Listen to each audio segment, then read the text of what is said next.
Quite simply, how did you assess your team's effort tonight to start this 5-game road trip? I didn't love it. Didn't love the start. Dug ourselves a hole again. I liked our response. I liked our third period. We definitely had enough chances to tie the game, but you can't keep digging yourself that type of hole. What is the message after a game like this? How do you guys regroup? Because you guys still have a pretty lengthy road trip ahead of you. Yeah, you never lose 2 in a row. I think that's the main thing. That's the focus now, and that's all we can do. What did you think of Stuart Skinner's play tonight? I know his second career NHL start. Yeah, I thought he was good. I thought he did a good job of letting us get into the game. Obviously, by the time he found our legs, we were already down 3. So, but I thought, he battled hard, and we definitely didn't make it easy on him in front of him. So, I thought he was good. I know you said you're disappointed in your team's effort tonight, but on the other side, the Red Wings seemed like they were doing a really good job on closing down any open ice, getting sticks on you and Leon specifically. How did you assess their play in tonight's game? Yeah, they're good. They played well. Every time we're in this building, it seems to go that way. They check hard, they skate well. They did a lot of good things tonight. Connor, obviously Stuart Skinner played well, but he did have the gaff on the third goal. Was that a case where you guys would really want to try to pick him up after a play like that, considering he had played so well to that point? Yeah, I think he played well, and obviously a mistake there, but everyone makes mistakes. That's just the way it is. Did you feel like when Puljujärvi got that goal, it kind of gave you a little bit of a jump heading into the third period? Definitely, yeah. We talked down 3. We just needed to get it to 1 and give ourselves a chance in the third period, and we did that. And Jess makes a good play, and we score early in the third, and we have lots of chances. And it's frustrating we couldn't tie it up, but that's the way it goes. Do you feel like you just kind of ran out of time in terms of the way you guys were going? Maybe a little bit. Again, you can't start from 3 down. That's just the way it is. Thank you. That concludes Connor McDavid from the strike return to Stuart Skinner. Oh.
Your start, how did it feel compared to the first one?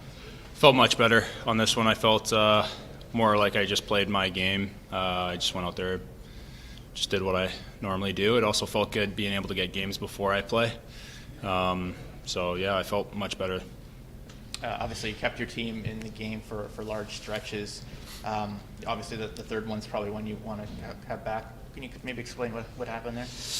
Just fanned on it. Hard fan. Bad timing. Yeah, if that didn't happen, we'd probably potentially still be playing. So obviously it sucks. It's a big goal, but at the same time, it happens. Move forward and make sure it doesn't happen again. Did you feel like you had much of a chance on the first two? I mean, yeah, I feel like I always have a chance on any goal. I mean, they played really hard tonight. I thought we played well. We made some really good defensive plays, and just a couple bounces didn't go our way. So your first game was a really high-scoring game in Ottawa, or against Ottawa rather, last year. Can you kind of assess how this one maybe was a little bit different than that game? Well, I think I just played better. I also think that both teams just played hard defensively tonight. I think it was just a good, solid game, and yeah. After you allow a goal like that, the third one I'm talking about, you feel like you kind of have to batten down the hatches to allow your team to continue to have a hope in the game? Definitely. Believe it or not, I've made a worse play before in my career. So, and we ended up winning the game. So, I just kind of look back to that, and there's always a chance to come back and win a game. And we battled really hard in the third period, and we almost got it. Did you feel like it was coming? A comeback in full? Definitely, yeah. Especially after he scored. That was a huge time to score a goal. Going into the third period, we had a lot of momentum, and then we got another one pretty quick by Davo, a nice little 5-hole. So, yeah, I felt like we had a really good chance. What does a start like this do? Aside from the one obviously we're talking about, but what does the start as a whole do for you, your confidence and potential game going forward? Yeah, I think it just for me, I feel like I belonged, and I think that's huge for me. I think playing my first game is a little shaky. So after this game, I just feel a lot better about my game. Stuart, when did you find out that you were going to start? Found out 2 days ago. 2 days yeah. ago. So what did the mental preparation look like? Did you try to change anything up, or did you try to keep things routine and the same? Try to keep things the same way. I mean, I've been preparing for this for quite some time now. I mean, the whole summer worth, preseason, got to kind of get back in flow of games, got to play a couple games in Baco, so I felt like I was game ready. So I think that was a huge help going into my second NHL start. Throughout the preseason and tonight, it looked like, as you mentioned, you were a lot more comfortable between the pipes. As a big goaltender, is sometimes like less is more in terms of movement in the crease. Is that something that you've been working on maybe? Absolutely. I think that's for any type of goalie, it's the game, especially in the NHL level, it's much faster, fast paced, good shooters, good game. So it's better to just simplify things. I learned that a little bit the hard way in the first game, but I think just, that one game was a huge learning lesson, and I was able to, simplify and, make some saves. I just wonder, you had quite a long layoff in between games, going back to, your first couple starts against Bakersfield. How do you kind of mentally and physically prepare for getting ready for a start when you're not sure exactly when that's going to come up until recently? Yeah, I think, on the mental side of things, I think going into every practice, going into every, I got to back up pretty well every game since I've been here. So just almost pretending like you're got to go in, so that you kind of keep that mental preparation, sharp. And I think physically, my practice habits, my workouts in the gym, I think Schwartzy has done a fantastic job with, maneuvering the three goalies and to get, shots during the practice. So it's been, I think we did a great job as an organization to prepare. And the mental part of the game, that's something I know you've been kind of preparing and working toward Bakersfield. Tell me a little bit about that and how you've kind of gotten to this point. Yeah, I think mental preparation is huge, especially for a goaltender. I think being able to get, I think I got to start 5 games, 3 in the preseason and then 2 in Baco. So I think just being able to get that and, kind of get into a rhythm, get into a routine helped. Thank you. Yep.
You assess the way your team played tonight? Didn't play well enough to win. We didn't win. Your goaltender in his second career start played pretty well, I would say. Played very well. Played very well, yeah. Was lots of pucks coming at him in the first period. He played very well. Is he the best player on your team tonight? Wow, he gave us a chance to win. Made enough saves to give us a chance to win. When he allows that third goal, he even said it was not a great play by him, obviously, but the way he responded, the way your team responded, is that something that you kind of like to see from a young Yeah, he played well. It's a puck error that happens now and then, but he played very well in the net. How would you explain or justify or what have you the start from your team tonight? We didn't play well enough. Sometimes you don't play well. We didn't play well enough. We'll take a question from Zoom. We'll go to Jason Greger.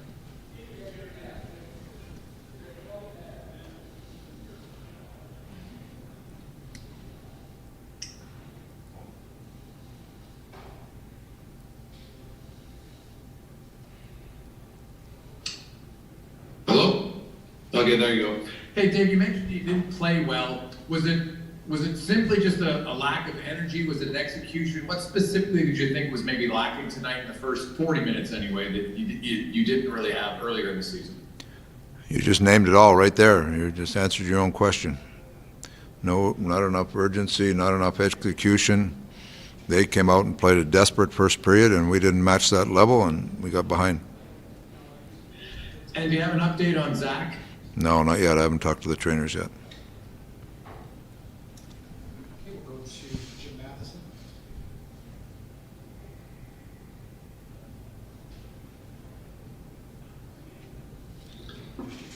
Hello, Dave. Yeah. Go ahead, Jim. Anytime you fall down three goals, even to a team like Detroit, were you just playing with fire? You fell down 4-1 last game. You fall down 3-0 tonight. Is it? Last game was way different than this game. Last game we were down 4-1. We were in the game. Tonight we were down 3-0. Deserved to be down 3-0. Okay.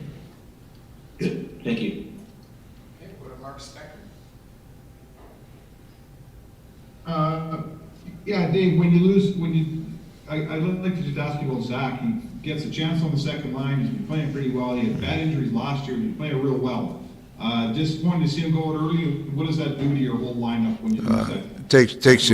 Takes you out of some rhythm. You know, you have a game plan going in, and takes you out of some rhythm. So that's it's unfortunate. I don't think it's too bad, but we'll see where it is tomorrow.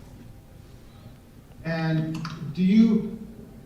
It didn't sound like you ever wanted to go away from that third line. It seemed like that's something you wanted to play. I guess, did you feel that it was time to? I guess I'd ask you why you felt it was finally time to shake that up. Yeah, they've been very average for the last 2 or 3 games, so we decided we're going to shake it up a little bit, and going on the road we were going to try Ryan and Yamo together because they penalty kill together and see if we could get a few more plays made, but Cass goes out of the lineup early, so we didn't get really a chance to see what we were looking for. After your power play has been so effective, what was the difference tonight? Didn't shoot the puck enough. Detroit's been rebuilding for years. What do you think of their club this year? I'm more worried about my club tonight. Thank you. That concludes tonight's. All right, thanks. The Edmonton Oilers starting a 5-game road trip in Motown. A beautiful, clear night, 11 degrees Celsius. The Oilers, though, they are heating up. You have to give him games. You have to see what he has. It's part of the process. Well, if Craig was drawing it up, that's exactly the kind of stop he would have liked. Now here's a tricky save on a two-hopper right in front and splayed out in the blue paint, and Stuart Skinner's in. Juicy rebound. And it's Puljujarvi to Draisaitl. McDavid tucks back to Bouchard. Then the give and go in front. One-timer denied. Nedeljkovic slides over. And denial from Stuart Skinner, who's been peppered early. Another chance. Stevens had it blocked.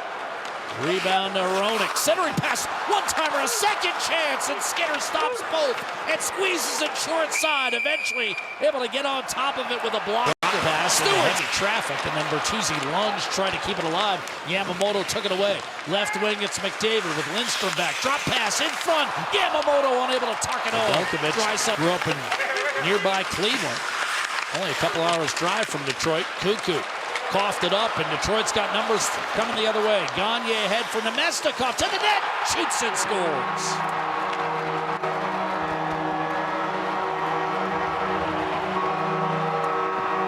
Vlad Nemestikov already with 6 goals this year. He's produced everywhere he's been.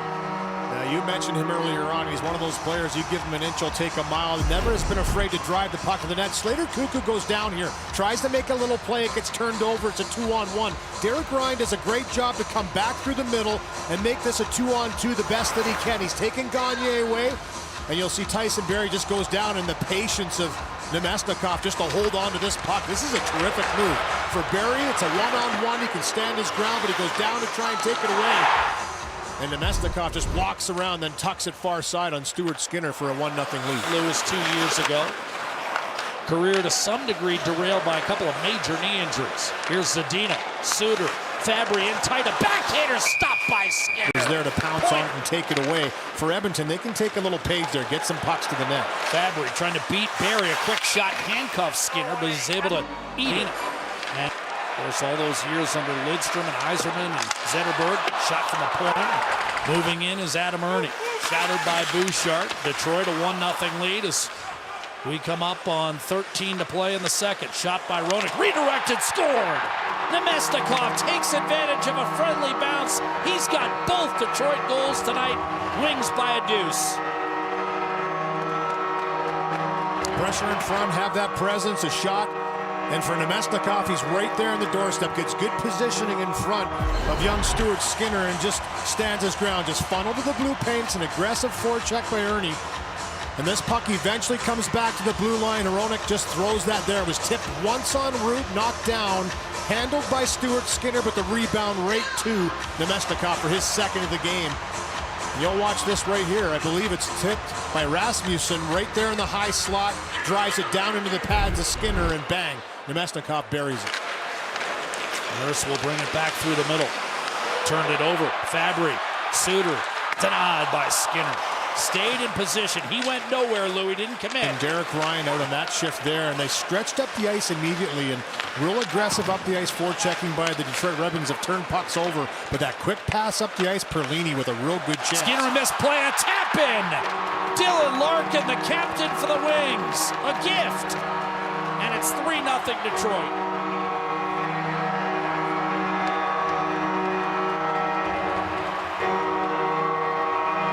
There's that aggression again by the Red Wings, and Dylan Larkin with a point to the sky. Obviously had some personal issues he had to deal with, came back to the team. And for Stuart Skinner, who's been real solid in this second period, just tries to play that puck, mishandles it.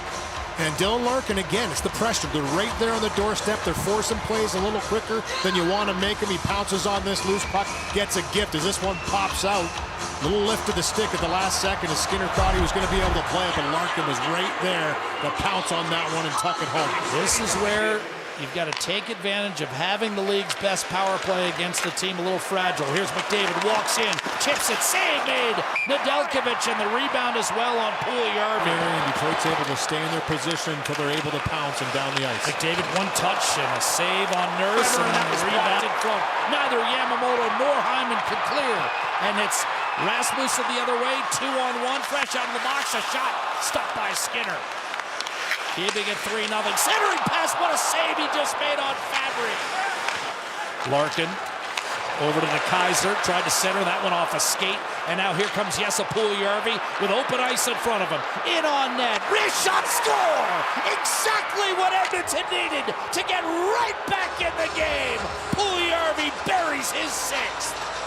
And I'll tell you, this reminds me of the 4-2 goal Friday. It was all Rangers at that point, and Jesse Puljujarvi with a huge power play goal made it 4-2. Lots of action around Stuart Skinner. One little stick right there to deflect that puck out of the zone, and then it's a race. And the big man, Jesse Puljujarvi, wins that battle to the puck, has his head up, and he's getting so good at shooting that puck off the fly, moving the feet. He never stops striding, and the torque on the stick buries it to cut the lead to 2.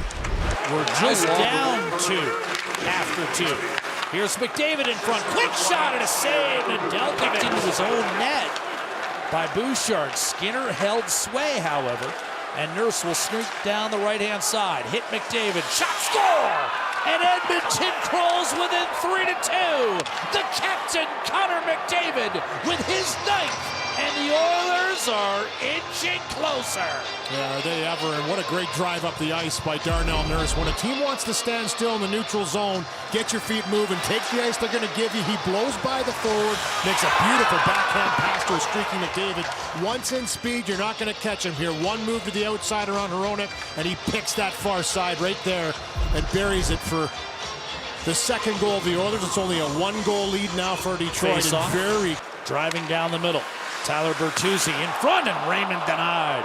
Off a stick, save Ceci, Keith, Ryan, and Yamamoto, who takes it away and now breaks in shorthanded. Sider back, Yamamoto backhanded denied. And over 87%. And now Nugent Hopkins, a dart ahead. Hyman shorthanded for the tie. Poke checked away. Nedeljkovic was down and out. Fights through a stick check and whips it around the boards for Ryan. Hyman ducks inside to the net. One-timer denied off the stick of Bouchard, still smacked around. Top of the blue pane and cut inside on Sider. Maintained possession. And now just hoodwinks the pass over to McDavid. Beats a man, centers, and that was tipped away. Puljujarvi was wide open for a backdoor tap. Darnell Nurse directing traffic. Hard rim. McDavid plucks it off the dasher. Nugent-Hopkins, extra man on. Nurse, a shot save. Rebound slid just wide by Puljujarvi. Larson with it made.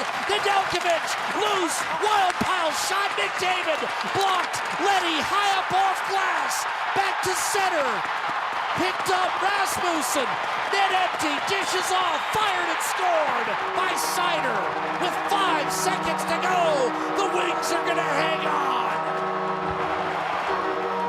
Boy, that's exactly what they did, is hold on to that one. The pressure by Edmonton late in this one. A couple great opportunities as that puck was moved out in front, and just excellent defending once again. Nedeljkovic making saves when he has to make them. Look at all this traffic right here. That puck almost chopped in by Puljujarvi as he just misses it wide to tie the game. And then the empty netter. A nice little play here. Rasmussen buys his time and finds Seider, who steps up and buries that into the open net. Past Barry to finish this one off. What a last 5 minutes of this one.